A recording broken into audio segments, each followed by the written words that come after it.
Minha boiada, chegou aquela época do ano em que o touro tem que encarar o leão. Mas não somente eu. Você, bovino investidor, vai se lascar também. Mas eu tô aqui para tentar te ajudar.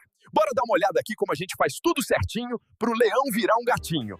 Põe na tela. Chegou aquela época do ano, e imposto de renda. E para quem investe, nossa, às vezes parece um bicho de 7 cabeças, não é mesmo? Mas calma, não precisa ser assim. Hoje, a gente vai desvendar juntos os pontos mais importantes da declaração de investimentos aqui no Brasil. Olha, para muita gente que investe, essa imagem aí na tela de estudo, né? A temporada do leão chega e já bate aquela ansiedade, uma confusão. Mas por que será que esse sentimento é tão comum? Vamos entender a raiz desse problema e, claro, como lidar com ele. Então, sabe qual é um dos maiores motivos para toda essa dor de cabeça? É uma confusão bem simples, na verdade. As pessoas misturam duas coisas que são completamente diferentes: declarar e pagar. Entender isso é o primeiro e talvez o mais importante passo para ter paz de espírito. Vamos esclarecer isso de uma vez por todas. Declarar é basicamente contar para a Receita Federal o que aconteceu. É como fazer um relatório, sabe? Olha, eu tenho esses ativos, comprei isso, vendi aquilo. Ponto. Agora, pagar o imposto, isso é outra história. Isso só acontece se houve um lucro que é tributável. Então, pensa assim. Declarar é contar a história. Pagar é dividir uma parte do lucro. Uma coisa é informação, a outra é dinheiro. Tem uma analogia que eu acho genial para isso. É como enxergar o governo como uma espécie de sócio nos seus investimentos. Um sócio que, olha que beleza, não entra no prejuízo, mas quer sim uma parte dos lucros. E a declaração anual? Bom, ela nada mais é do que o relatório que se apresenta para esse sócio. Ok, a diferença ficou clara, mas aí vem a grande pergunta, né? Tá, mas eu preciso mesmo declarar? Pois é, existem regras bem específicas que definem quem tem essa obrigação com base no que aconteceu no ano anterior. Vamos dar uma olhada em quem não pode escapar da declaração. No mundo dos investimentos, existem alguns gatilhos, sabe? Umas linhas que, se forem cruzadas, a declaração vira obrigatória. Por exemplo, se a pessoa vendeu mais de 40 mil reais em ações no ano, tem que declarar. Se teve qualquer lucrinho com day trade, não importa o valor, tem que declarar também.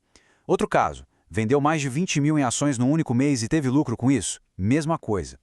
O ponto é, basta se encaixar em uma dessas situações e pronto, a obrigação de declarar já existe. Mas e quem está começando, investiu pouco, não se encaixa em nenhuma dessas regras, precisa fazer alguma coisa? Pela lei, talvez não. Mas é aqui que entra uma dica de ouro. Uma prática que vai muito além da obrigação legal e pensa lá na frente. A pergunta que fica é essa: por que raios alguém teria o trabalho de declarar se não é obrigado? Parece contraintuitivo, né? Mas a resposta é simples e muito poderosa. Estratégia de longo prazo. Pensa bem, ao declarar desde o comecinho, o que acontece? Primeiro, se cria um histórico oficial do patrimônio. Tudo registrado bonitinho. Segundo, o preço médio de compra de cada ativo fica travado oficialmente lá na Receita. Isso evita qualquer dor de cabeça no futuro. E o resultado? Simplifica a vida absurdamente. Seja para uma grande venda, para questões de herança, o que for. É muito mais sobre se organizar para o futuro do que só cumprir uma regra hoje. Certo, o porquê está entendido. A importância da organização também. Mas e o como? Como se faz isso na prática? Muita gente acha que é um monstro, mas olha, o caminho é bem mais direto do que parece. Na verdade, o processo todo pode ser resumido em 3 grandes passos. Primeiro, juntar a papelada. É basicamente pegar os informes de rendimentos de todos os bancos e corretoras. Segundo, lançar os dados no programa da Receita, principalmente nas seções Bens e Direitos e Rendimentos. E terceiro, revisar tudo com calma e enviar. Sinceramente, a etapa que costuma dar mais trabalho é a primeira, a de reunir os documentos. Depois disso, o resto flui. Então, se tem uma coisa para levar daqui, é essa mudança de chave na cabeça. Declarar não é um castigo. Pelo contrário, é uma ferramenta poderosíssima de organização financeira. É aquele momento do ano para arrumar a casa, para ter uma visão clara de como o patrimônio evoluiu. É um verdadeiro check-up financeiro. Isso nos deixa com uma reflexão para fechar. Pensa um pouco. Ter esse registro financeiro limpo, organizado desde agora, de que forma isso pode fortalecer as decisões de investimento lá no futuro? Porque, no fim das contas, essa organização não é só para a Receita Federal ver, é para construir uma base muito mais sólida para o próprio futuro financeiro.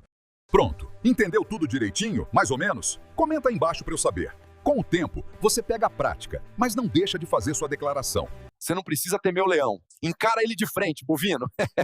Curte, compartilha com quem tá precisando aprender, fica com Deus. É Mooney! Fui!